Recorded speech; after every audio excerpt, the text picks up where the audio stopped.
Warning: this is a work of satire. It is not meant to be taken seriously and is not supported or endorsed by anyone, let alone the person who wrote, directed, and produced it. If you are a SJW, then I strongly encourage you not to watch this video, because you are just too damn stupid to know what satire is, and I really don't have the time, energy, or desire to teach humanity 101 to a bunch of aliens who have no idea how basic human behavior works. And by aliens, I mean extraterrestrials and not illegal immigrants.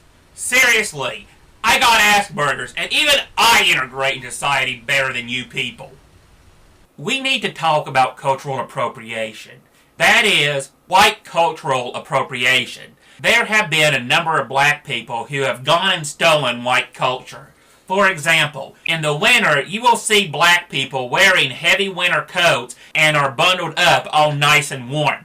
What you will not see, however, is them being inside of a straw hut with a bone in their nose and a giant disc in their lip, as their grass skirts do very little to keep them from freezing to death. Now then, to some of you, what I have just said is very culturally offensive. However, I assure you that is not the case. This is not me wishing to go and force any undue hardship upon black people. My goal, however, is for black people to quit partaking in anything that was made by a white man, because their use of such objects, customs, and benefits is culturally stealing from the white man. A black man did not come up with electricity, running water, the telephone, the internet, the automobile, or any other number of modern-day conveniences. And as a result, that is why they should not be allowed to use any of it.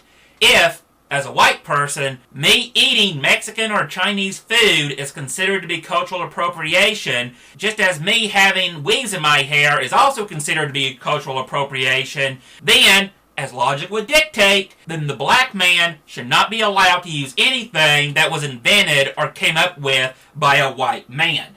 Now, yes, to be fair, that would mean the white man would also lose out on some luxuries such as the TV, since that was made by a black man. However, to be fair, the black man would also lose out because, without being allowed to use the white man's method of producing, consuming, and using electricity, that would mean the TV is essentially useless and of no use or value to the black man.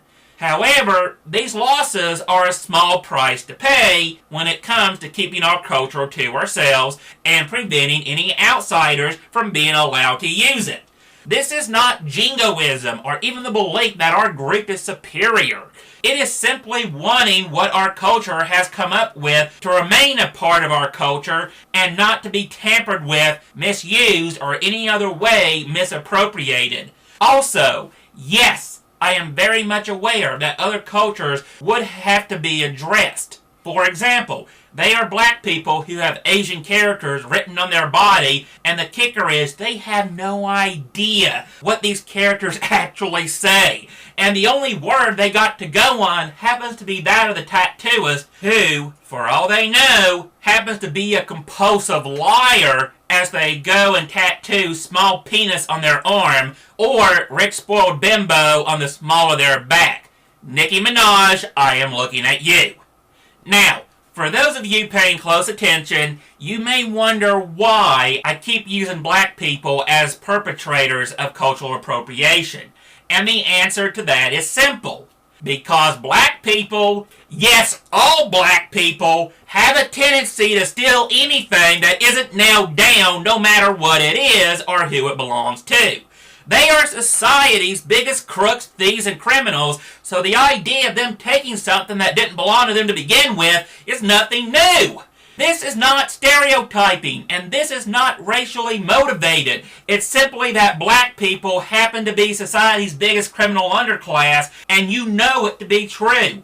The sooner that black people go and admit fault for their misdeeds, the sooner good, honest, hardworking white people can go about without having to make sure that their doors are always locked, and don't even get me started on police shootings. Whites are the biggest group of people being killed by the police. However, black people, making up only 13% of the population, make up the majority of the people committing crimes.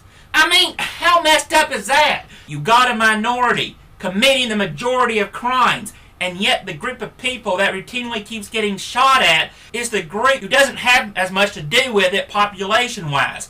All I'm saying is, white lives matter. A phrase that, while true, still offends the minorities, which not only goes to show how little minorities respect and value white people, but also shows why we should not only keep our own culture to ourselves, but keep our culture from being contaminated by other minority cultures.